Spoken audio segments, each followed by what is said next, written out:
You have to be a people person. Absolutely. You have to see the good in people, and you have to read people, and you have to know your boundaries with people, because this is a people business. Nice. Well, it's nice to see how God has led us here.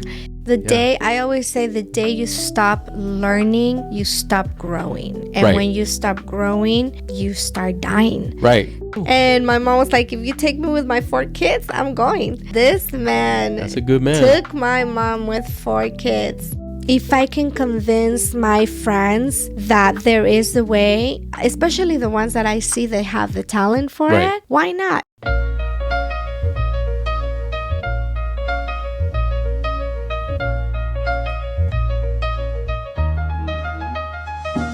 So welcome to Lions Talk. I am the mortgage line 824, as you can see right here.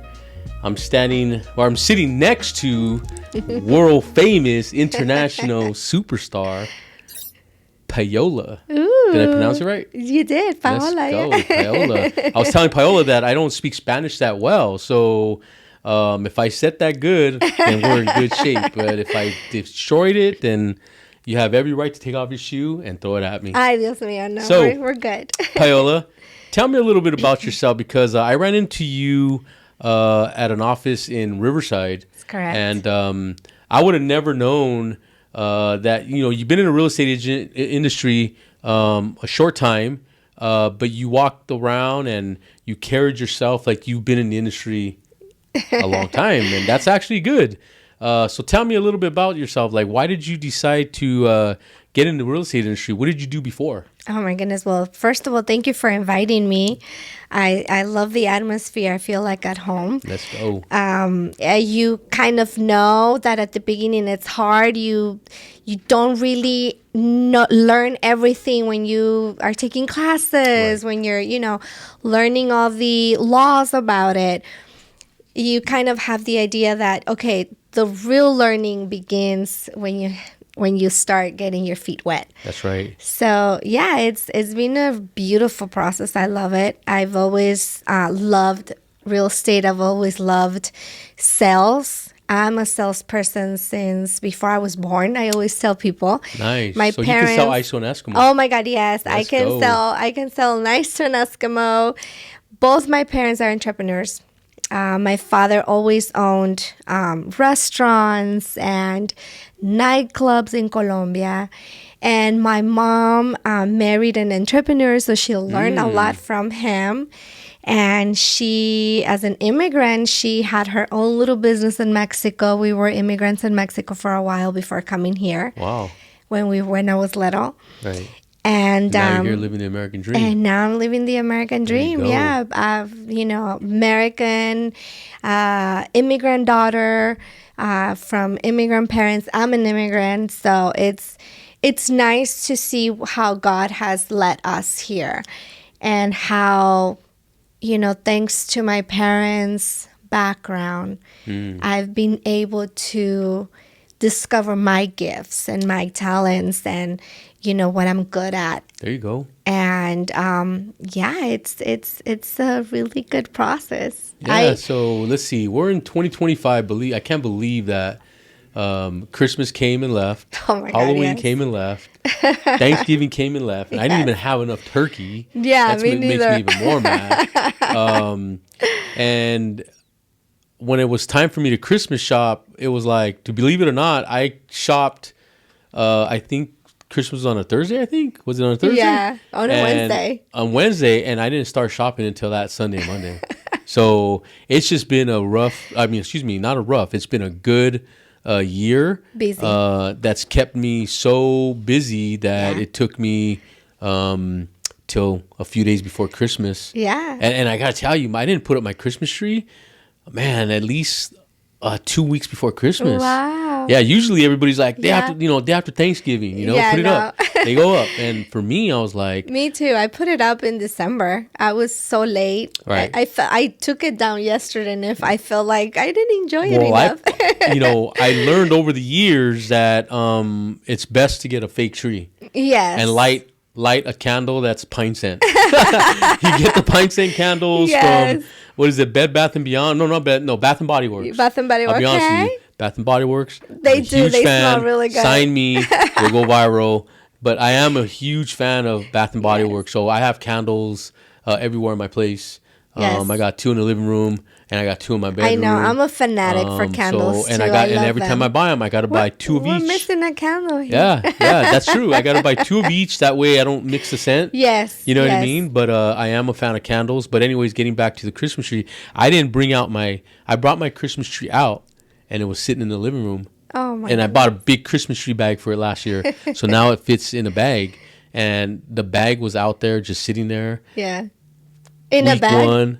Week 1 comes, week 2 comes, and I'm like, shoot, man. My son's like, I better put it up. Put this up or what? And I'm like, man, I better just do it. So I ended up decorating it myself because my son worked late, so I ended up doing it myself. But for the most part, Christmas came pretty quick, and now here we are. 1 week into January already, and before you know it, Valentine will be here. Oh my God! Yeah, Valentine's. It's crazy. They already have all the Valentine stuff up in the stores. It's wait, I'm just recovering from Christmas. What's going on? And today's my son's birthday, actually. Oh my God! So I always try to wait at least a week to do something to let people recover. Yeah. But tonight I'm not. Tonight we're going to dinner. I'm taking him to dinner. Good. So it's going to be good. But for the most part, this industry has been consistent for me. Mm-hmm. And I truly believe in this industry.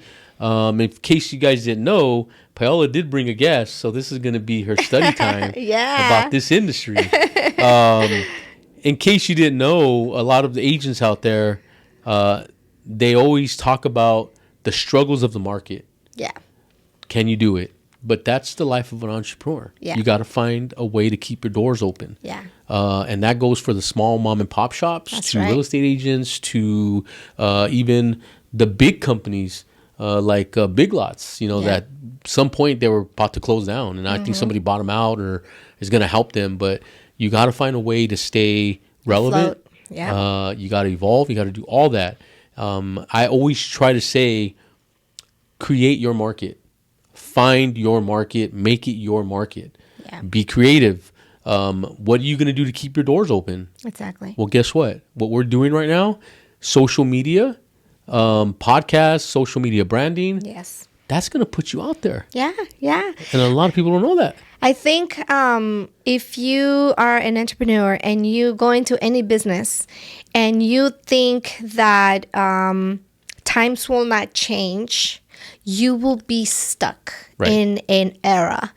But if you are consistent with allowing change to change the way you see business and trying to always be on the lookout for the new, how to increase your business, you'll have a consistent business that's always going to be renewing itself. Of course. I believe in the rejuvenation of any person, any business. You have to rejuvenate after a certain while. You have to paint. It's like a house. When you buy a house, if you don't give that house an update, it's going to devalue its price. And then you're going to get sick of it. And then mold is going to start growing. Mold. And the smell is going to start, the paint's going to start chipping. You have to... and you have to treat every business like that. If you get comfortable, your business is not gonna grow. And then you're gonna see, like last year when I came into the industry, people was like, "Are you crazy? Why are you going into the real estate industry when all these changes are happening? The market is bad. The market is gonna crash." And if I would have listened to that negativity, you wouldn't be here. I wouldn't be here. So I believe that any business is good, and when you have those type of challenges like the ones we had with NatRep, and that we're still having, we're still seeing all these changes, all the law changes. If we don't see those challenges as a way of making changes to our business, then we're gonna be stuck. I think those challenges, instead of seeing them seeing them as obstacles. Right. We got to see them as stepping stones. Okay, how can I better my business? That's right. How can I be better at what I'm doing so that I can be above of everybody else that's complaining about it? Of course. And if I think you said something earlier, one key word is comfortable. You can never get comfortable in this industry. Like I always say to myself, the job is not complete yet. That's right? The job is not complete until you're done breathing. Yes. I'm a big Kobe fan. So when you see my name, 824, those are his numbers. Yes. I'm a big Kobe fan. And I know he used to say that a lot. The job's not complete yet. It's not until you die. That's when it's complete. And then at that point, the job will be done. But for the most part, the job will never be complete.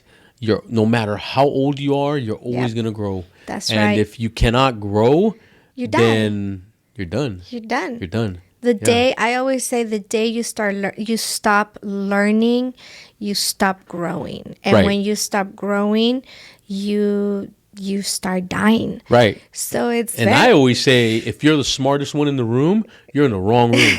Because I don't want to be the smartest one in the room. Unless you're teaching others to grow. Right. But I don't want to be the smartest one in the room too. I want to continue growing. Right. And that's why I love this industry, because you learn something new every day. And you meet a lot of people. Yeah. And a lot of people don't understand. It could take one handshake to open up multiple doors of opportunity. That's right. And you never got a chance to meet my business partner, my brother, Rafael. I've heard of him. Yeah, we started this movement with wearing glasses probably a few years back, and we sat there and we said, what are we going to do to spark something different? Because you always got to evolve. You got to always try to find something different. Yeah.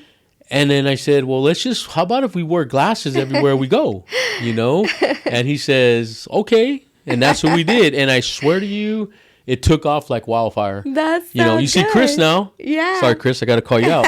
But Chris wears his glasses all the time, and he has some nice ones, and I need to put on my glasses. There you go. You can put them on during intermission. We'll get your glasses.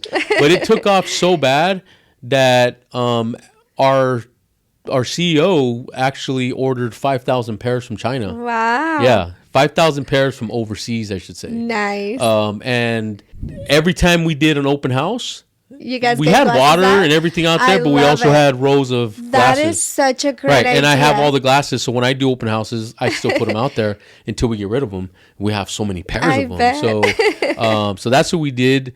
We decided that we're going to wear glasses, and a lot of people see us now, and they tell and when I don't have my glasses on, they say, I didn't recognize you without your glasses. Which is kind of funny. It's the opposite. But in this industry, you have to evolve, and that's what we did. So this last year for you, what exactly? Talk to me a little bit about your activities of what you did to stay above water, and what is your change for 2025? Oh my goodness. So the first 6 months, like I said, was very hard because I went in following friendships instead of business. Right. Since I was fairly new into the industry, I knew since the beginning I didn't want to join a big brand name firm or, right. Office, right? Because I feel like those big brand name offices, they focus so much on the agents that are already making so much money that when a little rookie comes in, you don't get the attention or you don't get the training that you need in order to succeed. And to me, like I've always known since I started, I'm like, I need to partner up with the right people in order for me to learn, or else I'm going to be, I'm not going to learn what I need to learn. Right. So the first 6 months, I was learning where I didn't want it to be. So once I figured out, okay, this is not where I want to be, I tried the big brand name. I didn't like it. So once I found the place where I was like, okay, this is my place, Right. it felt natural. Like Right. it felt natural. And it's so funny because once you're in a place where you feel valued or where you feel like you're learning, Yeah. then that's when the good things start to align. Absolutely. They start to align. And I did a lot of open houses. I hosted a lot of open houses for other people. And, thank God. You agents out there, she's doing a lot of open houses. That's a Yeah. fast way to get buyers. So if you're is. not doing that, it don't It need to be is. your listing. Exactly. It could be anybody's open house because you're Yes. just there to get the You buyers. gotta put yourself out Right. there, even if you're practicing for your own. Correct. And I love the fact that I was able to do that. I put myself out there, putting signs that weren't even mine when I didn't have any money for Like signs. what I'm hearing, it's music to my ears. Yeah, and then when I finally had a little money to get my own signs, and I got my own signs, but not my own. I got the cheapy open Yeah. open house ones with that you would write your number down. But it was something. It was like a stepping stone, little by little, and I think that helps you appreciate more the clients. Of course, so that. That helped a lot. I met a lot of people. I spoke to a lot of people. I pretended those were my listings, and I gave it my all. And then finally, when I got a listing, I was so good at it. I sold it in a week. Right. So that, I'm like, okay, this is. So that was the day that you. I don't want to sound vulgar, but you got your cherries popped in the industry. God, yes, I did. And that was a good feeling, right? It was a good feeling. You got the paycheck. Yes, you're like, yes. oh, shoot. Sometimes I'm like, man, it should have taken longer because my sign wasn't up for more than a month. I wanted my sign to be up. I spent so much money on it, but thank God that house sold in less than a week. You need to be born to be able to sell in this industry. You need to be boring. Is that what you said? No, you need to be born. Oh, born. I thought you said boring. I was like, no, not boring. No, you can't. Okay, yeah. You have to be born a salesperson in order for you to succeed in the business. You have to have thick skin in this industry. You have to.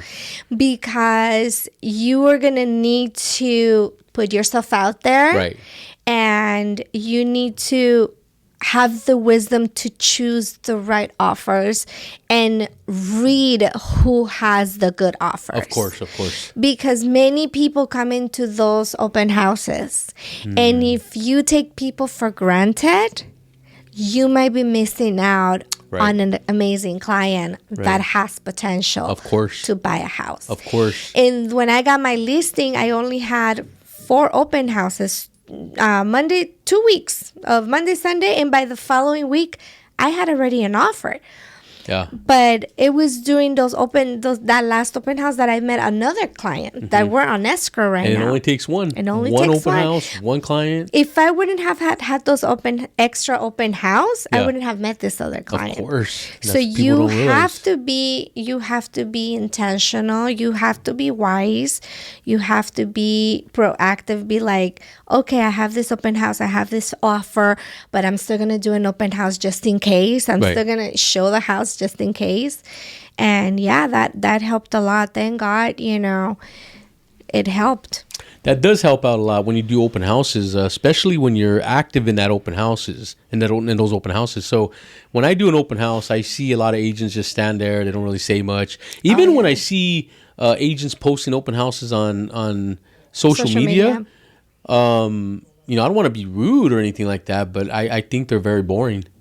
And, when I do an open house, John, X Level Studios, by the way, is recording this podcast. My boy John over there, he sees, when we do open house, it's going to be lit. Yeah. I want to be able to conduct. Yes. I want to be able to shake hands.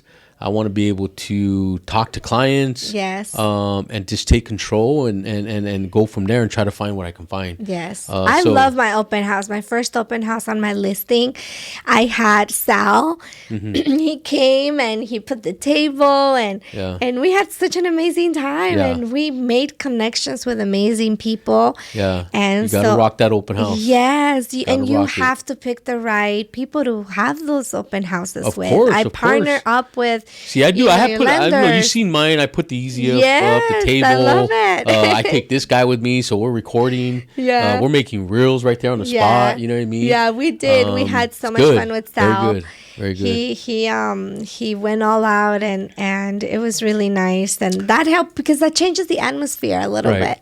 Yeah. So the office you're at right now, I got a lot of history in that office because that was actually when me and my boy Ralph came to decide.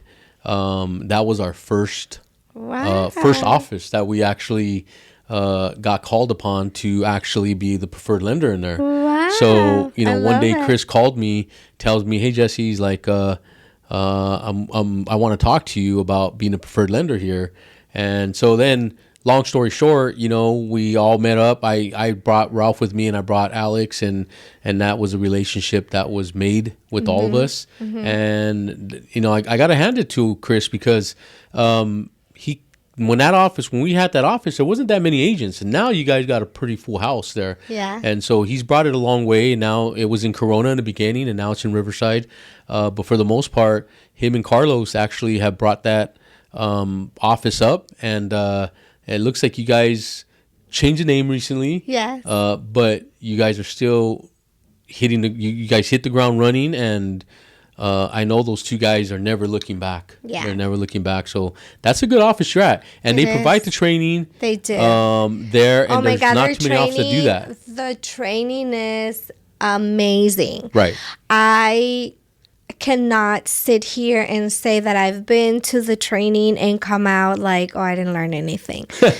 And I've been a salesperson for over 20 years. I've been my own, like I've had my own business. I've known how it is. Right. And walking out of there knowing, oh, I can use this for my business. I love it. It's good. And their heart is to train us, you know? Right. One of the reasons why I love joining them was for that same reason, because when I went to when I met Carlos, I actually met Carlos at an event where he was a speaker. And I was, when I went and introduced myself and I asked him, hey, I'm a rookie. What do you, I need some insight of how can I make my business better. He was so humbled. He took the time to tell me, oh, get in social media or do this or that. So when it was the time for me to change brokers,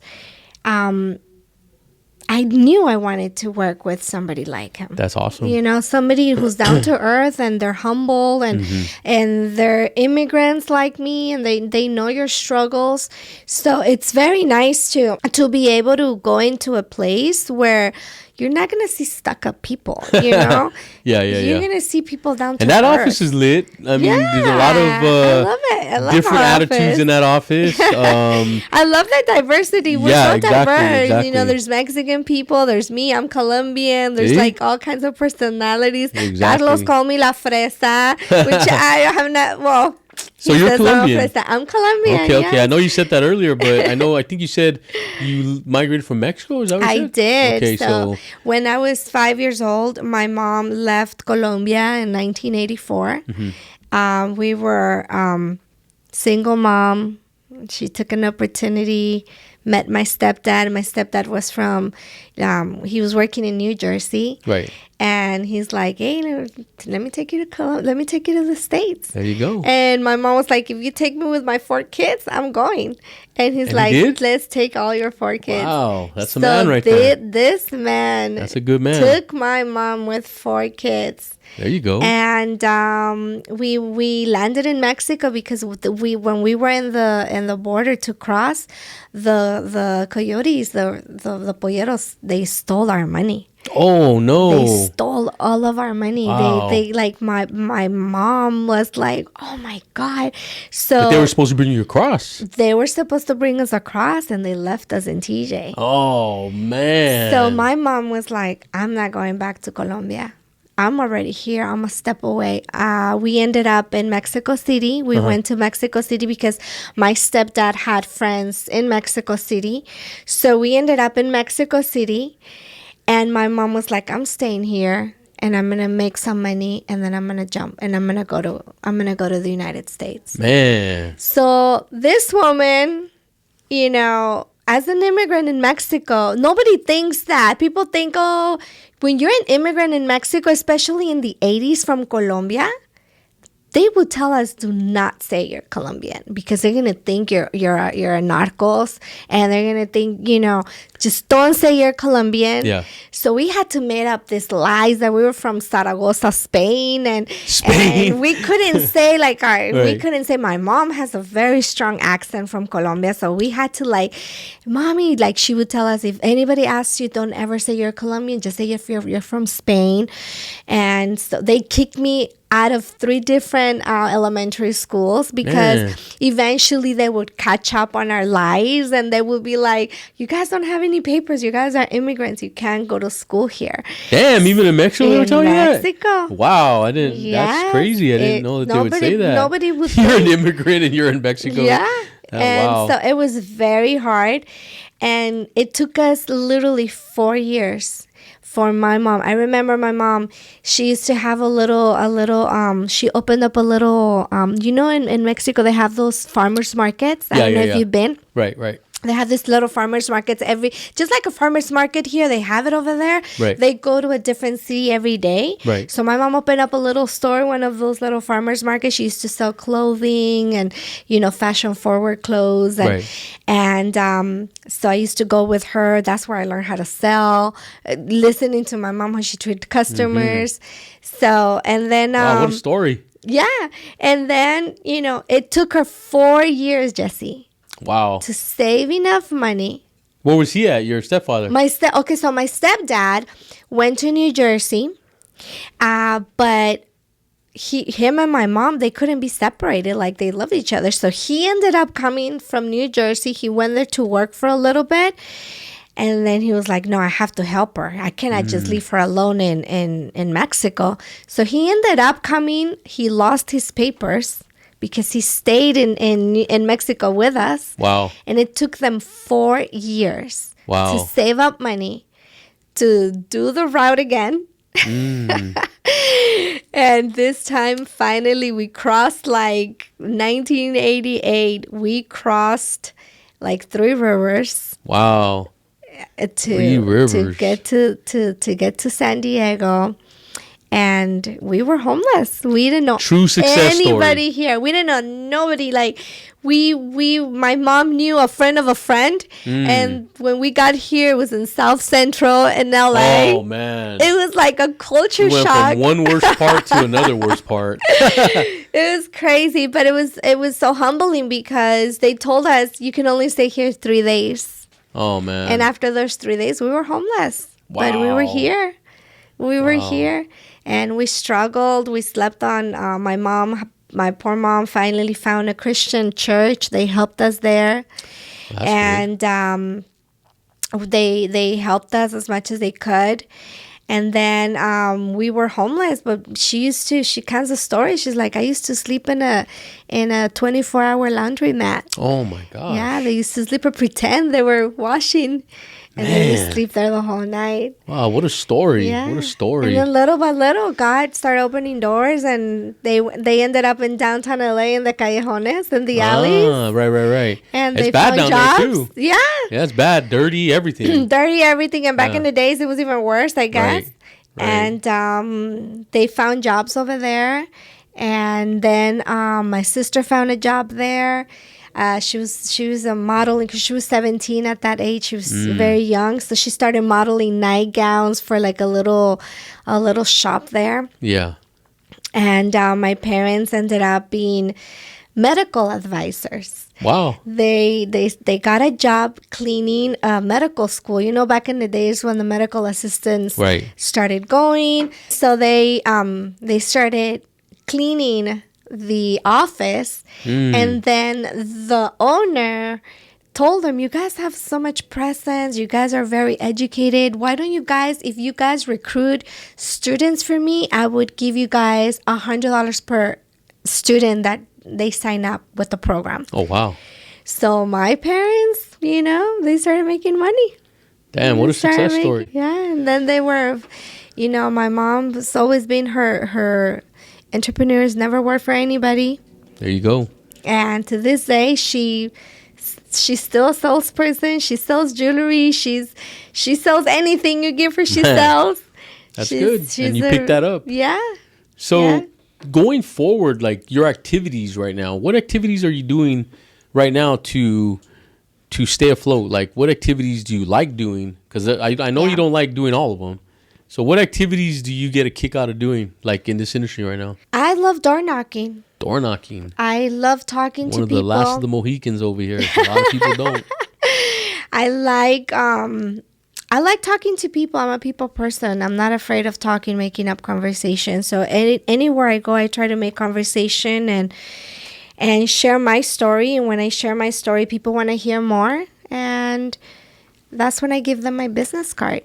That's good. That's good. Handing out your business card is very important. Whether you have a business card or you have a Blink card or a dot card or whatever it is. So every time you're out there, you got to pass out your card. Oh yeah, you have to have them in your pocket all the time. Right. I always say, call me nosy, but sometimes when I'm in the line in a supermarket, I'll be listening to people's conversation and see if I can jump in. Yes. And then once I jump in to talk about what they're talking about, then I kind of turn the conversation into a real estate conversation. And then that's when I give out my cards and everything. So if you can, I like to say that I know a little about a lot.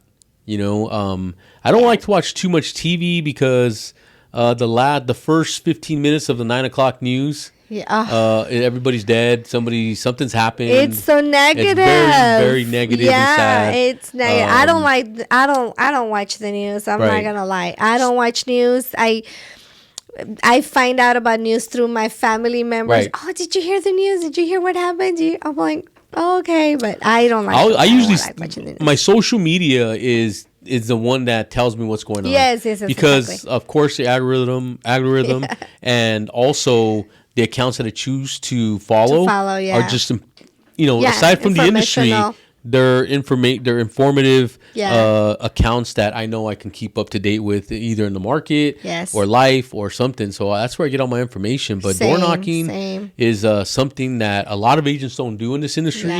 Again, that's almost like an open house. That's an easy way to find a buyer.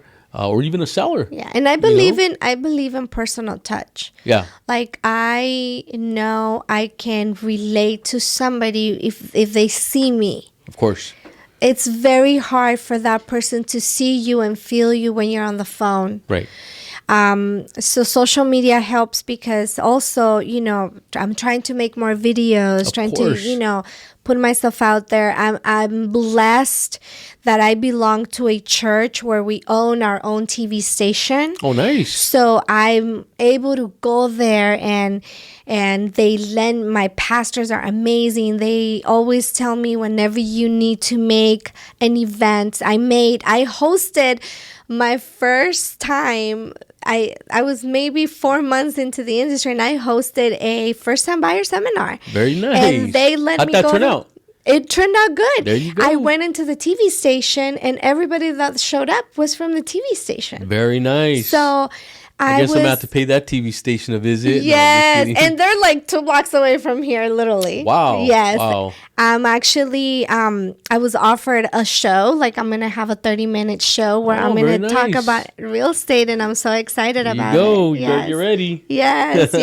I have also a radio show in San Bernardino. Nice. So that helps a lot because in the radio show, I'm the type of person that I like to educate people. There you go. And a lot of our Latino people, they have the wrong idea of what owning a home is.